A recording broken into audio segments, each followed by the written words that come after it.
வணக்கம். இது அதிர்வின் இன்றைய பிரதான செய்திகள். முதலில் தலைப்புச் செய்திகள். 500 பில்லியன் ரூபாய் ஒதுக்கீடு. டிட்பா சூறாவளி பாதிப்புகளை சீர் செய்ய பிரதமரின் அதிரடி நடவடிக்கை. தென்னிலங்கை அரசியலில் பெரும் பரபரப்பை ஏற்படுத்தியுள்ள ரணில். சட்டவிரோத மணல் அகழ்வில் ஈடுபட்ட டிப்பர் மீது போலீசார் துப்பாக்கிச் சூடு. மலேக மக்கள் வடக்கு கிழக்கில் குடியேற தயாரில்லை. பாதுகாப்பில்லாத வீட்டிற்கு செல்ல மக்கள் துரத்தப்படுகிறார்கள். ராதாகிருஷ்ணன் தெரிவிப்பு. நாங்கள் எக்காரணத்தில் கொண்டும் யாழ்ப்பாணம் வரவில்லை, அதாவது மட்டக்களப்புக்கும் வரவில்லை. கிழக்கு வடகிழக்கு நாங்கள் வர தயாரில்லை. எங்க காலத்துல செய்ய முடியாம போச்சு, உங்க காலத்துல. காத்தான்குடி சிகை அலங்கார நிலையத்தில் பட்டப்பகலில் அரங்கேறிய சம்பவம். தென்னிலங்கையில் துயரம். மருத்துவமனை தடுப்பூசியால் யுவதியொருவர் உயிரிழப்பு. நாட்டில் திடீரென தடை செய்யப்பட்ட 10 மருந்துகள். எரிவாயு தட்டுப்பாடு ஏற்படுமா? எச்சரித்த எதிர்க்கட்சிகள். அமைச்சரின் பதில். மகாபலி கங்கை பெருக்கெடுக்கும் அபாயம். எச்சரிக்கப்பட்ட பிரதேச செயலாளர் பிரிவுகள் எவை? ஏனென்றால் கேட்கின்றார்கள், அதிகாரிகள் சொல்லுகின்றார்கள், நீங்கள் அந்த நேரத்தில் போட்டோ பிடித்திருக்கின்றீர்களா? வெள்ளம் வந்ததற்கான அத்தாட்சி என்ன இருக்கின்றது? இது எவ்வளவு பாரதூரமான ஒரு பாதகமான செயலாக இருக்கின்றது. பெருந்தோட்ட மக்களுக்கு தலா 10 பேச்சஸ் காணி. அரசாங்கம் துரித நடவடிக்கை. இன்றும் எதிர்வரும் திங்களும் மூடப்படும் மத்திய மாகாண பாடசாலைகள். யாழ் பழைய பூங்காவில் கட்டுமானங்களுக்கு தடை. மாநகர சபையின் அதிரடி தீர்மானம். சபையிலிருந்து வெளியேறிய 10 NPP உறுப்பினர்கள். பழைய பூங்கா மரங்களை அழிக்க வேண்டாம். கோப்பாயில் நிலம் தருகிறேன். யாழ் உள்ளக விளையாட்டரங்கு தொடர்பில் முன்னாள் அமைச்சரின் உறவினர் அதிரடி அறிவிப்பு. அவர்கள் பணி செய்கின்ற பொழுது அவர்களை NPP அரசின் பாராளுமன்ற உறுப்பினர் தாக்குகிறார். மக்களால் நிராகரிக்கப்பட்ட ஒருவரை நீங்கள் இந்த பிரஜா சக்திக்கான தலைவராக உங்களுடைய கட்சி நியமிக்கிறது. அரசாங்கமா இது கட்சியா? இந்த நாட்டில் நடைபெறுகின்றது உங்களுடைய அரசாங்க ஜனநாயக நடைமுறையா அல்லது NPP கட்சியினுடைய அராஜகமா நடைபெறுகிறது என்பதை. அனர்த்தங்களினால் பாதிக்கப்பட்டவர்களின் வாழ்வாதாரத்தை மீள கட்டியெழுப்புவதற்காக 500 பில்லியன் ரூபாய் குறை நிரப்பு மதிப்பீட்டு பிரேரணை பிரதமர் ஹரணி அமரசூரியவினால் நாடாளுமன்றத்தில் நேற்று சமர்ப்பிக்கப்பட்டுள்ளது. டிட்பா சூறாவளியால் ஏற்பட்ட பேரனர்த்தம் தொடர்பாக விவாதிப்பதற்கு நேற்றைய தினம் கூடிய நாடாளுமன்ற விசேட அமர்வின் போதே பிரதமர் இந்த பிரேரணையை சமர்ப்பித்துள்ளார். பொது கணக்குகள் தொடர்பான நாடாளுமன்ற தெரிவுக்குழுவின் பரிசீலனைக்காக குறித்த குறை நிரப்பு பிரேரணை பிரதமரால் சபைக்கு சமர்ப்பிக்கப்பட்டுள்ளது. முன்னாள் ஜனாதிபதியும் ஐக்கிய தேசிய கட்சியின் நீண்டகால தலைவருமான ரணில் விக்ரமசிங்கவின் நிலைப்பாடு தென்னிலங்கை அரசியலில் பேசுபொருளாக மாறியுள்ளது. கட்சியின் தலைமைத்துவத்தை இளம் தலைமைக்கு வழங்கும் நிலைப்பாட்டுக்கு ரணில் வந்துள்ளமை அரசியல் அரங்கில் பெரும் மாற்றமாக விவாதிக்கப்படுகிறது. ஐக்கிய தேசிய கட்சி மற்றும் ஐக்கிய மக்கள் சக்தி இணைவுக்கு தனது தலைமை தடையாக மாறினால் எந்த நேரத்திலும் கட்சி தலைமை பதவியிலிருந்து விலக தயாராக இருப்பதாக ரணில் விக்ரமசிங்க அறிவித்துள்ளார். ஐக்கிய தேசிய கட்சியின் தலைமையகத்தில் நடைபெற்ற செயற்குழு கூட்டத்தில் ஐக்கிய தேசிய கட்சிக்கும் ஐக்கிய மக்கள் சக்திக்கும் இடையிலான ஒத்துழைப்பு குறித்து கலந்துரையாடப்பட்டுள்ளது. அதே நேரத்தில் ஐக்கிய மக்கள் சக்தி கட்சியின் விவகாரங்களை எதிர்க்கட்சி தலைவர் சஜித் பிரேமதாச கையாண்டு வருகிறார். எனினும் அந்த கலந்துரையாடல்களின் முன்னேற்றம் குறித்து அதிகாரப்பூர்வமான அறிக்கை இன்னும் தனக்கு கிடைக்கவில்லை என ரணில் விக்ரமசிங்க தெரிவித்துள்ளார். கலந்துரையாடல்களை மிக விரைவில் முடிக்க வேண்டும் எனவும் இனி அவற்றை இழுத்தடிக்க நேரமில்லை எனவும் ரணில் விக்ரமசிங்க செயற்குழுவுக்கு அறிவித்துள்ளார். அடுத்த ஆண்டு முதல் அனைத்து எதிர்க்கட்சிகளும் ஒன்றிணைந்து அரசாங்கத்திற்கு எதிரான ஒரு வலுவான மக்கள் சக்தியை கட்டியெழுப்ப வேண்டும். இரு கட்சிகளும் இணைய வேண்டும் என்று தான் விரும்புவதாக குறிப்பிட்ட ரணில் தான் தலைமை பதவியில் இருந்து விலகி சஜித் அல்லது வேறு ஒருவருக்கு தலைமைத்துவத்தை வழங்க வேண்டும் என்ற யோசனை முன்வைக்கப்பட்டு செயற்குழு அதை அங்கீகரித்தால் அதற்கு தான் இணங்கி செயற்படுவேன் எனவும் கூறியுள்ளார். அதற்காக தலைமையையும் விட்டுக் கொடுக்க தயார். நான் நீண்ட காலமாக கட்சி தலைமை பொறுப்பில் இருந்து வருகிறேன். நாட்டின் மிக உயர்ந்த பதவியையும் வகித்து விட்டேன். மேலும் நாட்டில் ஏற்பட்ட பொருளாதார நெருக்கடியை தீர்த்து வைக்க முற்பட்டேன். அதனால் தலைமை பதவியை விட்டுக் கொடுப்பது பெரிதல்ல. ஆனால் இது விரைவில் முடிவுக்கு வர வேண்டும் என ரணில் விக்ரமசிங்க தெரிவித்துள்ளார். தர்மபுரம் போலீஸ் பிரிவுக்குட்பட்ட கல்லாறு பகுதியிலிருந்து சட்டவிரோதமான முறையில் அனுமதி பத்திரமின்றி மணல் அகழ்வில் ஈடுபட்ட டிப்பர் போலீசாரின் சமிக்கையை மீறிச் சென்றதால் போலீசாரால் துப்பாக்கிச் சூடு மேற்கொள்ளப்பட்டுள்ளது. போலீசாரின் சமிக்கையை மீறி டிப்பர் வாகனத்தை நிறுத்தாமல் உள்ளக வீதியினூடாக தப்பிச் செல்ல முற்பட்ட வேளை போலீசாரின் துப்பாக்கிச் சூட்டுக்கு இலக்காகி டிப்பர் வாகனம் குடை சாய்ந்துள்ளது. இச்சம்பவத்துடன் தொடர்புடைய டிப்பர் வாகனத்தின் சாரதி போலீசாரினால் கைது செய்யப்பட்டுள்ளார். இச்சம்பவம் தொடர்பாக தர்மபுர போலீசார் மேலதிக விசாரணைகளை மேற்கொண்டு வருகின்றனர். கிராம அலுவலர்கள் கண் விழித்து அவர்கள் பணி செய்கின்ற பொழுது அவர்களை என்பிபி அரசின் பாராளுமன்ற உறுப்பினர் தாக்குகிறார். அதே நேரம் பள்ளிக்கூடா பகுதியிலே இதே அரசினுடைய சில ஆதரவாளர் என்று சொல்லிக் கொள்கின்ற சிலர் அங்கிருக்கின்ற கிராம அலுவலர்களை தாக்க முற்படுகிறார்கள். தகாத வார்த்தைகளால் பேசுகிறார்கள். இவ்வாறான சம்பவங்கள் எல்லாம் நடைபெற்றுக் கொண்டேதான் இருக்கிறது. இப்பொழுதும் கூட நான் அண்மையிலே அரசாங்கத்தினால் வெளியிடப்பட்ட ஒரு சுற்றறிக்கையையும் நான் இந்த இடத்திலே உங்களுக்கு சமர்ப்பிக்கிறேன். 2025 ஆகஸ்ட் 22ஆம் தேதி ஜனாதிபதி செயலகத்தினால் வெளியிடப்பட்ட பிரஜாசக்தி வறுமை ஒழிப்புக்கான தேசிய இயக்கம். இந்த பிரஜாசக்தி வறுமை ஒழிப்புக்கான தேசிய இயக்கம் என்பது இங்கே இருக்கின்ற நாட்டினுடைய தேர்தல் மூலம் தெரிவு செய்யப்பட்ட பாராளுமன்றம், மாகாண சபைகள், நகர சபைகள், மாநகர சபைகள், பிரதேச சபைகளுடைய உறுப்பினர்களின் செயல்பாடுகளை கேள்விக்குள்ளாக்கி இருக்கிறது. அவர்களுடைய செயல்பாடுகளை முடக்கி இருக்கிறது. மிக முக்கியமாக அதனுடைய நோக்கங்கள் கூட அந்த மக்களுக்கான வறுமை ஒழிப்பு மற்றும் அவர்களுக்கு பொருத்தமான அபிவிருத்தி முன்மொழிவுகள் இந்த விடயங்களை செய்வதற்காக என்று சொல்லப்பட்டால், ஏற்கனவே மக்களால் தெரிவு செய்யப்பட்ட இந்த பிரதேச சபைகள், நகர சபைகள், மாநகர சபைகளுக்கு என்ன பணி இருக்கிறது? ஏன் இந்த ஜனாதிபதியினால் வெளியிடப்பட்ட இந்த சுற்றறிக்கையிலே பாராளுமன்ற உறுப்பினர்களுக்கான எந்த சந்தர்ப்பமும் வழங்கப்படவில்லை. இங்கே அமைச்சர்கள், அமைச்சின் செயலாளர்கள், ஜனாதிபதி, இந்த நாட்டினுடைய ஆளுங்கட்சியைச் சேர்ந்த அவர்களுடைய ஒருங்கிணைப்பு குழுவின் தலைவர்கள், அவர்கள் பிரதேசத்துக்கு இருக்கின்ற ஒருங்கிணைப்பு குழு தலைவர்களுக்கு தான் அந்த அதிகாரம் வழங்கப்பட்டிருக்கிறது. அப்படி என்றால் இதற்கு பின்னாலே இந்த நாட்டிலே மக்களால் தெரிவு செய்யப்பட்ட பாராளுமன்ற உறுப்பினர்கள், பிரதேச சபைகளுக்கு தெரிவு செய்யப்பட்ட கௌரவ மேயர்கள், கௌரவ நகரபிதாக்கள், கௌரவ தவிசாளர்கள், இவர்களுக்கு என்ன பணி? அப்ப நீங்கள் இந்த சபைகளை கலைத்து விடுங்க. ஜனநாயகத்தின் தேர்தல், இந்த நாட்டிலே ஒரு தேர்தல் மூலம் தெரிவு செய்யப்படுதல் என்ற விடயங்களை நாங்கள் இல்லாமலே செய்து விடலாம். நீங்கள் தேர்தல் மூலம் ஜனநாயக முறைப்படி தெரிவு செய்து வந்த பிற்பாடு பாராளுமன்ற உறுப்பினர்களையும் பிரதேச நகர மாநகரத்தினுடைய உறுப்பினர்களையும் புறந்தள்ளி மாகாண சபைகளையும் தள்ளி வைத்துவிட்டு நீங்கள் நினைக்கின்றவர்களை ஜனாதிபதி நியமிக்கலாம் என்றால் இது என்ன ஜனநாயகம்? இது பச்சை அராஜகம், வெளிப்படையான ஒரு அராஜகம். இந்த நாட்டிலே பார்க்கின்ற பொழுது கண்ணுக்கு முன்னாலே இந்த பிரஜா சக்தி என்கிற உறுப்பினர்கள் மிகப்பெரிய அராஜக நடவடிக்கையில் ஈடுபடுகிறார்கள். பிரதேச ஒருங்கிணைப்பு குழு தலைவருக்கு அங்கீகாரம் வழங்குகிறீர்கள். அவர் நினைக்கிறவரை அந்த கிராம அலுவலர் பிரிவிலே தலைவராக்கலாம். இது எந்த சட்டத்தில் இருக்கிறது? எந்த நாட்டில் இது எந்த ஜனநாயகம்? அந்த ஒரு வட்டாரத்துக்கு 2 அல்லது 1 அல்லது 3 கிராம அலுவலர்களை உள்ளடக்கிய ஒரு வட்டார உறுப்பினர் இருக்கிறார். மக்களால் தெரிவு செய்யப்பட்ட உறுப்பினர் இருக்கிறார். ஆனால் அதே வட்டாரத்தில் மக்களால் நிராகரிக்கப்பட்ட ஒருவரை நீங்கள் இந்த பிரஜா சக்திக்கான தலைவராக உங்களுடைய கட்சி நியமிக்கிறது. அரசாங்கமா இது கட்சியா? இந்த நாட்டில் நடைபெறுகின்றது உங்களுடைய அரசாங்க ஜனநாயக நடைமுறையா அல்லது என்பிபி கட்சியினுடைய அராஜகமா நடைபெறுகிறது என்பதை தயவு செய்து முதலில் வெளியிடுங்கள். நீங்கள் நாட்டில் இருக்கின்ற முன்னல் இருந்த ஆட்சியாளர்களை அவர்கள் மீது கல்லறிந்தீர்கள், அவர்களை ஊழல் என்றீர்கள், அவர்கள் சரியாக செய்யவில்லை என்றீர்கள். ஆனால் இப்பொழுது நீங்கள் நடக்கிற நடவடிக்கை என்ன?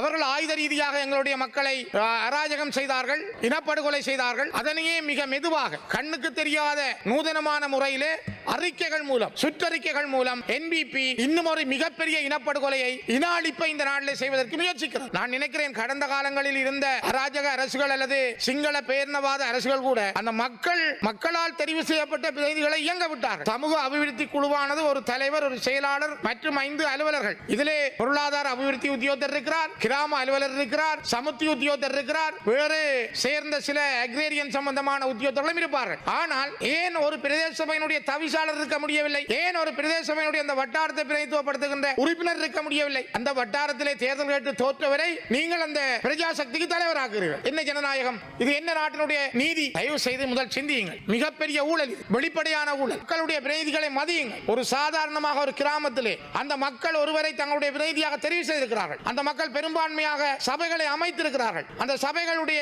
அந்த அங்கீகாரங்களை நீங்கள் அனுமதிக்க தயாராக வேண்டும். அவற்றை புறந்தள்ளி நீங்கள் கொண்டு வருகின்ற, நீங்கள் அதிகாரபூர்வமாக ஜனாதிபதி நியமிக்கின்ற ஒருவர் எடுக்கிற தீர்மானம், அவருக்கு கீழே பிரதேச ஒருங்கிணைப்பு குழு தலைவர் எடுக்கிற தீர்மானம் தான் இந்த நாட்டினுடைய அபிவிருத்தி என்று நீங்கள் நினைத்தால் அதுதான் ஜனநாயகமா? அதுதான் நீதியானதா? களுத்துறை மத்துகம பிரதேசத்தில் அரச வைத்தியசாலையில் ஒண்டன் செட்ரான் தடுப்பூசி விஷமானதால் இளம் பெண் ஒருவர் உயிரிழந்துள்ளதாக கூறப்படுகிறது. 23 வயதுடைய சந்தமினி திவ்யாஞ்சலி என்ற பெண்ணை இவ்வாறு உயிரிழந்துள்ளார். உயிரிழந்த பெண்ணுக்கு அவரது பெற்றோரும் உறவினர்களும் நீதி கோரியுள்ளனர். கடந்த 12ஆம் தேதி காய்ச்சல் காரணமாக சிகிச்சை பெற்றுக் கொள்வதற்காக ஐடிஎச் வைத்தியசாலைக்கு சந்தமினி சென்றிருந்தார். அவரை பரிசோதித்த வெளிநோயாளர் பிரிவில் இருந்த வைத்தியர்கள் தடுப்பூசி ஒன்றை செலுத்தியுள்ளனர். ஆனால் படுக்கைகள் இல்லாததால் அறைக்குள் அனுமதிக்கப்படவில்லை. அதன்பின் அவர் வெளியேற தயாராகும் போது மயக்கமடைந்த நிலையில் நோயாளர் தீவிர சிகிச்சை பிரிவில் அனுமதிக்கப்பட்டு சிகிச்சை பெற்று வந்த நிலையில் கடந்த 14ஆம் திகதி உயிரிழந்துள்ளார். இதன்பின் இம்மரணம் தொடர்பான சந்தேகத்தின் பின் இறந்த பெண்ணுக்கு நீதி வழங்கவும் இதுபோன்ற ஒழுங்கற்ற செயல்களால் மேலும் உயிரிழப்புகளை தடுக்க வேண்டும் என யுவதியின் உறவினர்கள் வலியுறுத்தியுள்ளனர். இவ்வாறிருக்க நாட்டில் மருந்துகள் தொடர்பில் மீண்டும் பல சர்ச்சைகள் ஏற்பட்டுள்ளதாக அரசாங்க மருத்துவ அதிகாரிகள் சங்கத்தின் ஊடக பேச்சாளர் சமில் விஜயசிங்க தெரிவித்துள்ளார். தொடர்ந்தும் பேசிய அவர் அண்மையில் IDH வைத்தியசாலையில் ஏற்பட்ட மரணங்கள் மருந்துகள் ஒவ்வாமையால் ஏற்பட்டதா என பரிசோதனைகள் நடைபெற்று வருகின்றன. IDH வைத்தியசாலையில் வழங்கப்பட்ட நோய் எதிர்ப்பு தடுப்பூசியில் ஒவ்வாமை ஏற்பட்டிருக்கலாம் என குறித்த மருந்தை மருந்துகள் கட்டுப்பாட்டு சபை அண்மையில் தடை செய்தது. அந்த மருந்து தொடர்பில் கண்டி வைத்தியசாலையில் நடத்திய பரிசோதனையில் அதில் கிருமிகள் இருப்பது கண்டுபிடிக்கப்பட்டு மருந்துகள் கட்டுப்பாட்டு சபைக்கு அறிவிக்கப்பட்ட நிலையில் தடை விதிக்கப்பட்டிருந்தது. ஆனால் தடை செய்யப்பட்டிருக்கும் ஒன்டன் செட்ரான் என்ற மருந்து இந்திய நிறுவனத்திலிருந்து 2,70,000 குப்பிகள் கொண்டுவரப்பட்டு 2,20,000 மருந்து குப்பிகள் நாட்டில் உள்ள வைத்தியசாலைகளுக்கு அனுப்பி வைக்கப்பட்டுள்ளன. அதில் சில மருந்துகளிலேயே ஒவ்வாமை ஏற்பட்டுள்ளது. ஆனால் நேற்று முன்தினம் மேலும் 10 மருந்துகளுக்கு தடை விதிக்கப்பட்டுள்ளமையானது நாட்டில் மீண்டும் மருந்துகள் தொடர்பில் பாரிய நம்பிக்கை இனம் ஏற்பட்டுள்ளதாகவும் அவர் குறிப்பிட்டுள்ளார். வடக்கு கிழக்கு மாகாணங்களில் குடியேற மலையக மக்கள் தயாராக இல்லை என நாடாளுமன்ற உறுப்பினர் வி. ராதாகிருஷ்ணன் தெரிவித்துள்ளார். நாடாளுமன்ற விசேட அமர்வில் நேற்று கலந்து கொண்டு உரையாற்றும் போதே இதனை குறிப்பிட்டுள்ளார். எனவே அரசாங்கம் மலையக மக்களுக்கு மலையகத்திலேயே சொந்த காணிகளை பெற்றுக் கொடுக்க வேண்டும் எனவும் அவர் கோரிக்கை வைத்துள்ளார். மேலும் நாட்டில் ஏற்பட்ட அனர்த்தத்தில் மலையக பகுதிகள் கூடுதலான சேதத்தை சந்தித்தது அனைவரும் அறிந்த விடயம். தற்போது நகரங்களில் இருக்கும் பாடசாலைகள் கோவில்களில் அம்மக்கள் தங்க வைக்கப்பட்டுள்ளனர். அவர்களை அரசாங்கம் தற்போது அவர்களின் தேவையை பூர்த்தி செய்யாது தோட்ட வீடுகளுக்கு மீள செல்ல கூறுகிறதெனவும் அவர் கூறியுள்ளார். இந்த தோட்ட தொழிலாளர்களுக்கு காணி இல்லாத பிரச்சனையும் இந்த NPP உறுப்பினர்கள் பேசி இவர்களுக்கு 7 பட்ச காணி வீதம் இந்த நாட்டிலே இங்கேயே தங்குவதற்கான வசதி வாய்ப்புகளை நீங்கள் உருவாக்க வேண்டும். நாங்கள் எக்காரணத்தில் கொண்டும் யாழ்ப்பாணம் வரவில்லை, அதாவது மட்டக்களப்புக்கும் வரவில்லை, கிழக்கு வடகிழக்கு நாங்கள் வர தயாரில்லை. நாங்கள் எங்களை பொறுத்தளவில் மலையகத்திலே நாங்கள் இருக்க வேண்டும். மலையகம் எங்களது தாயகம். நாங்கள் இந்த தாயகத்திலே இருப்பதற்கான வசதிகளை செய்த வேண்டும். நான் ஏற்கனவே தோட்ட கம்பெனிகளோட பேசி நீங்கள் இது முயற்சி எடுக்க வேண்டும். உங்கள் காலத்திலாவது இது செய்து கொடுங்கள். எங்க காலத்துல செய்ய முடியாம போச்சு, உங்க காலத்திலாவது செய்து முடியுங்கள் என்று நாங்கள் கேட்டுக்கொள்கின்றோம். காத்தான்குடி சிகை அலங்கார நிலையத்தில் சிகை அலங்காரத்தில் ஈடுபட்டுக் கொண்டிருந்த இளைஞன் ஒருவர் மீது கத்திக்குத்து தாக்குதல் மேற்கொள்ளப்பட்டுள்ளது. காத்தான்குடி சின்னலபை மாவட்டத்தில் உள்ள சிகை அலங்கார நிலையத்தில் நேற்று காலை இளைஞர் ஒருவர் சிகை அலங்காரத்தில் ஈடுபட்டுக் கொண்டிருந்த போது உள்நுழைந்த மற்றொரு இளைஞர் கத்தியால் குத்தி தாக்குதல் நடத்தியதை அடுத்து அவர் படுகாயமடைந்தார். படுகாயமடைந்த இளைஞன் மட்டு போதனா வைத்தியசாலையில் சேர்க்கப்பட்டதுடன் தாக்குதலை நடத்திய இளைஞன் அங்கிருந்து தப்பியோடிய நிலையில் போலீசாரிடம் சரணடைந்துள்ளார். இளைஞர்கள் இருவருக்கும் இடையே ஒரு சில தினங்களாக வாய்த்தர்க்கம் கைகள் இடம்பெற்று வந்த பின்னணியில் இந்த கத்திக்குத்து சம்பவம் இடம்பெற்றுள்ளதாக போலீசாரின் ஆரம்பகட்ட விசாரணைகளில் தெரிய வந்துள்ளது. எதிர்காலத்தில் நாட்டில் எவ்விதத்திலும் எரிவாயு தட்டுப்பாடு ஏற்படாதென அமைச்சர் விஜித ஹேரத் தெரிவித்துள்ளார். நேற்று நடைபெற்ற விசேட நாடாளுமன்ற அமர்வில் கலந்து கொண்டு உரையாற்றிய போதே அவர் இதனை தெரிவித்துள்ளார். எதிர்க்கட்சியினர் சமூகத்தின் மத்தியில் தேவையற்ற அச்சத்தை ஏற்படுத்த முயற்சிப்பதாகவும் அவர் இதன்போது சுட்டிக்காட்டியுள்ளார். எரிவாயு இறக்குமதிக்கென டெண்டர் நடைமுறை ஊடாக புதிய நிறுவனம் ஒன்று தெரிவு செய்யப்பட்டுள்ளதாகவும் அதற்கமைய அந்த நிறுவனத்தின் முதலாவது எரிவாயு கப்பல் ஜனவரி மாதம் 5ஆம் திகதியளவில் நாட்டை வந்தடையும் என்றும் அமைச்சர் குறிப்பிட்டுள்ளார். இதேவேளை முன்னதாக நேற்று காலை நாடாளுமன்றத்தில் உரையாற்றிய நாடாளுமன்ற உறுப்பினர் சாமர சம்பத் தசநாயக்க புதிய நிறுவனத்திற்கு எரிவாயு டெண்டரை வழங்கியதன் காரணமாக மார்ச் மாதமளவில் நாட்டில் எரிவாயு தட்டுப்பாடு ஏற்படும் என அரசாங்கத்தின் மீது குற்றஞ்சாட்டியிருந்தமை குறிப்பிடத்தக்கது. அம்பாறை மாவட்டத்தில் இருக்கின்ற வட்டமடு பிரதேசத்தில் இருக்கின்ற ஆலையடி ஓம்பு, திருக்கோவில், பொத்துவில் மற்றும் அட்டாளச்சேனை, நாவிதம்பளி போன்ற பிரதேசத்தில் இருக்கின்ற கால்நடையாளர்கள் மிகவும் பாதிக்கப்பட்டிருக்கின்றார்கள். அவர்களது பால் உற்பத்தி தொழில் மிகவும் பாதிக்கப்பட்டிருக்கின்றது. கால்நடைகள், ஆடு, மாடுகள் எல்லாம் இழக்கப்பட்டிருக்கின்றது. அன்றாடம் கூலி தொழில் செய்கின்றவர்கள் மிகவும் அவதியான துன்பகரமான ஒரு சூழ்நிலைக்குள் அவர்கள் தள்ளப்பட்டிருக்கின்றார்கள். ஆனால் நிவாரணம் வழங்கப்படவில்லை. ஏனென்றால் கேட்கின்றார்கள், அதிகாரிகள் சொல்லுகின்றார்கள், நீங்கள் அந்த நேரத்திலே போட்டோ பிடித்திருக்கின்றீர்களா, வெள்ளம் வந்ததற்கான அத்தாட்சி என்ன இருக்கின்றது என்று கேட்கின்றார்கள். இது எவ்வளவு பாரதூரமான ஒரு பாதகமான செயலாக இருக்கின்றது. மற்றவர்களுக்கு 25,000 ரூபாய் கொடுக்கின்ற பொழுது இன்னொருவர் பாதிக்கப்படுகின்ற பொழுது அவர்களது மனநிலை எங்கே பாதிக்கப்படுகின்றது. ஆகவே இந்த அடிப்படையிலே அந்த பாதிக்கப்பட்ட அனைவருக்கும் நீங்கள் இந்த விடயங்களை செய்ய வேண்டும், அவர்களுக்கான உதவி திட்டங்களை செய்ய வேண்டும். அதோடு விசேடமாக அம்பாறை மாவட்டத்திலே இருக்கின்ற திருக்கோவில், காரதிவு, பொத்துவில் போன்ற பிரதேசங்களிலே மண்ணரிப்பு மிகவும் கூடுதலாக இருக்கின்றது. திருக்கோவில் பிரதேசத்திலே இருக்கின்ற மண்ணரிப்பினாலே மிகவும் புராதனமான ஆலயமான திருக்கோவில் ஆலயம், அதே போல் சிவன் கோவில் ஆலயம் இந்த அனர்த்தத்தினால் மட்டுமல்லாமல் இருக்கின்ற மண்ணரிப்பு காரணமாக அழிவடைந்து போகின்றது. இதனாலே பல்லாயிரக்கணக்கான பாதிக்கப்பட்டிருக்கின்றார்கள். வீடு, வீதிகள், தோட்டம், விவசாய நிலங்கள் என்று அதிகளவான இழப்புகளை அந்த மண்ணரிப்பினாலே ஏற்பட்டிருக்கின்றது. இவர்களுக்கான அந்த நிவாரண உதவி திட்டங்களை நீங்கள் செய்ய வேண்டும். அதற்கான பாதுகாப்புகளை செய்ய வேண்டும். மிகவும் 1000 வருஷங்களுக்கு முற்பட்ட ஆலயம், மிகவும் புராதனமான ஆலயம்.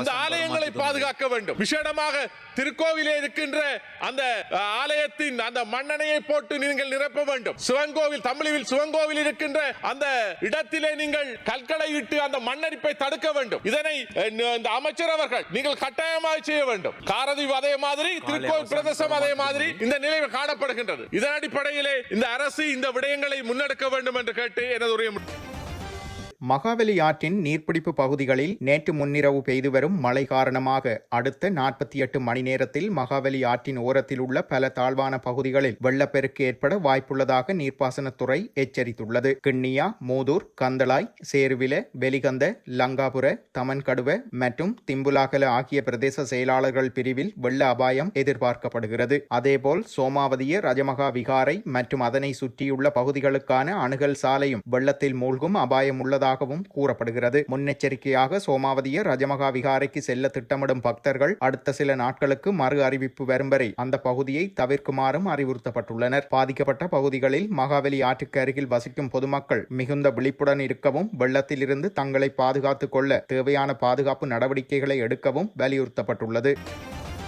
அண்மைய இயற்கை அனர்த்தங்களால் பெருந்தோட்ட பகுதி மக்கள் எதிர்நோக்கியுள்ள கடும் பாதிப்புகளை கருத்தில் கொண்டு அவர்களுக்கு காணிகளை வழங்கும் திட்டத்தை விரைவுபடுத்தப் போவதாக பெருந்தோட்ட மற்றும் சமூக உட்கட்டமைப்பு அமைச்சு தெரிவித்துள்ளது. இதுகுறித்து பிரதி அமைச்சர் சுந்தரலிங்கம் பிரதீப் ஆங்கில ஊடகம் ஒன்றிற்கு கருத்து தெரிவிக்கையில், ஒவ்வொரு குடும்பத்திற்கும் சுமார் 10 பேச்சஸ் காணியை வழங்குவது குறித்து தற்போது ஆலோசனைகள் முன்னெடுக்கப்பட்டு வருகின்றன. நீண்ட காலமாக பேசப்பட்டு வந்த இந்த திட்டம் அண்மைய மண்சரிவு மற்றும் வெள்ளப்பெருக்கினால் பெருந்தோட்ட மக்கள் கடும் பாதிப்புகளை எதிர்கொண்டுள்ள நிலையில் தற்போது புதிய அவசரத்தை பெற்றுள்ளது. கண்டி, பதுளை, மாத்தளை மற்றும் நுவரெலியா ஆகிய மாவட்டங்களில் லயன் குடியிருப்புகளில் வசிக்கும் மக்களே அனர்த்தங்களால் அதிகம் பாதிக்கப்பட்டுள்ளனர். அவர்களின் வாழ்வாதாரம் மற்றும் பாதுகாப்பை உறுதிப்படுத்த இந்த திட்டம் அவசியமானதெனவும் அவர் சுட்டிக்காட்டியுள்ளார். முன்னைய அரசாங்கத்தின் போது சுமார் 2 லட்சம் குடும்பங்கள் இதன் மூலம் பயனடைவார்கள் என எதிர்பார்க்கப்பட்டதுடன் இதற்காக 4 பில்லியன் ரூபாய் ஒதுக்கப்பட்டிருந்தமையும் குறிப்பிடத்தக்கது. மத்திய மாகாணத்தில் உள்ள அனைத்து பாடசாலைகளும் இன்றும் மற்றும் எதிர்வரும் 22ஆம் தேதி திங்கட்கிழமையும் மூடப்படும் என மத்திய மாகாண பிரதம செயலாளர் தெரிவித்துள்ளார். வானிலை நிலைமைகள் கருத்தில் கொண்டு இந்த விடுமுறை வழங்கப்பட்டுள்ளது.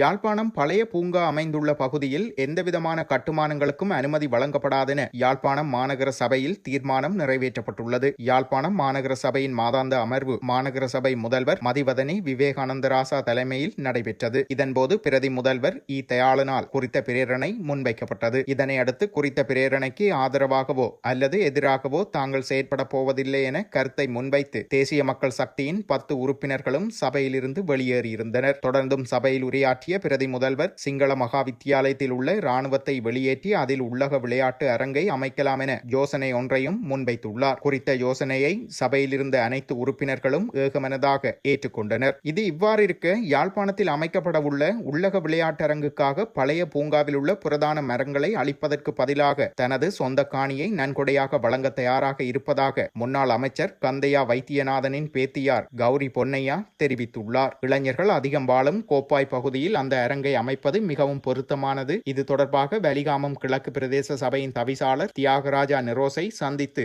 எனது இணக்கத்தை தெரிவித்துள்ளேன். அரசாங்கம் இந்த முன்மொழிவை ஏற்று இயற்கையை பாதுகாத்து கோப்பாய் பகுதியில் இந்த திட்டத்தை முன்னெடுக்க வேண்டும் என அவர் கோரிக்கை விடுத்துள்ளார். இத்துடன் செய்திகள் நிறைவடைகின்றன. மறக்காமல் அதிர்வு சேனலை லைக் மற்றும் சப்ஸ்கிரைப் செய்து கொள்ளுங்கள்.